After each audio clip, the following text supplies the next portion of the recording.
আল্লাহ আল্লাহ আল্লাহ ভাইয়া মাজারে গেছিলাম। মাজারে?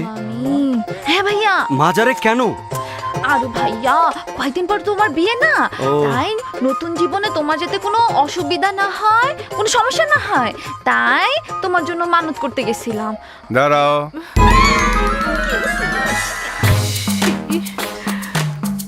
সিনেমা হলে কোন হুজুর তোমার জন্য বসেছিল? হ্যাঁ, উত্তর দিচ্ছিস না কেন? কাউকে না বলে, আমাদের কাউকে না বলে সিনেমা দেখতে গিয়েছিলি কেন? বিশ্বাস করো বাবা, আমি তো মাজারে। আবার মিথ্যা কথা। সিনেমা হলের লোকজন এসে বলে গেছে তুই সেখানে ভাঙচুর করেছিস, মারামারি করেছিস। তোকে আমি কালা ভূত, তোকে আমি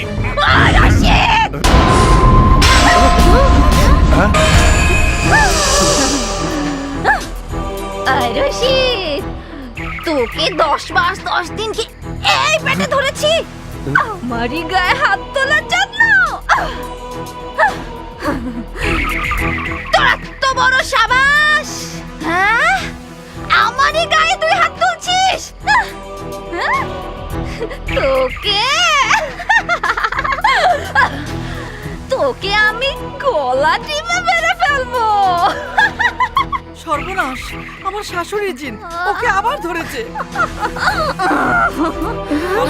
ওকে ধরো ওকে। মা, আন্না ভাবি, সে কি তাবিজ নিয়ে এসো। আচ্ছা আনছি। তাবিজটা তাড়াতাড়ি নিয়ে এসো। কতবার তোদের বলেছি ওকে ঢাকায় নিয়ে গিয়ে ডাক্তার দেখা। ডাক্তার দেখা বললেই হলো।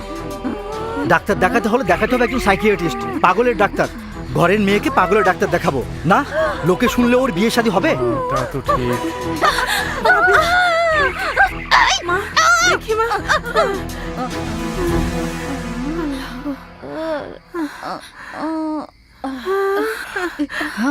ভয় পেও না মা, আস্তে, ভয় পেও না। ভালো করে ধরো।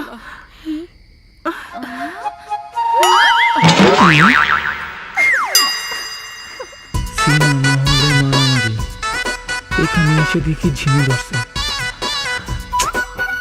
আবার চোখ টিপ। ঘটনাটা কি? ভাইয়া, ভাইয়া বাবা, সংগ্রাম বাবা। সংগ্রামের মতো সন্তান বাংলার প্রতিটা ঘরে যদি থাকে, তাহলে এই দেশ থেকে দুর্নীতি, সন্ত্রাস, চাঁদাবাজি নির্মূল করা সম্ভব। আমি মা হিসেবে বলছি, বাংলার প্রতিটা ঘরে যেন সংগ্রামের মতো প্রতিবাদী ছেলে জন্ম হয়। সংগ্রাম ভাই, সংগ্রাম।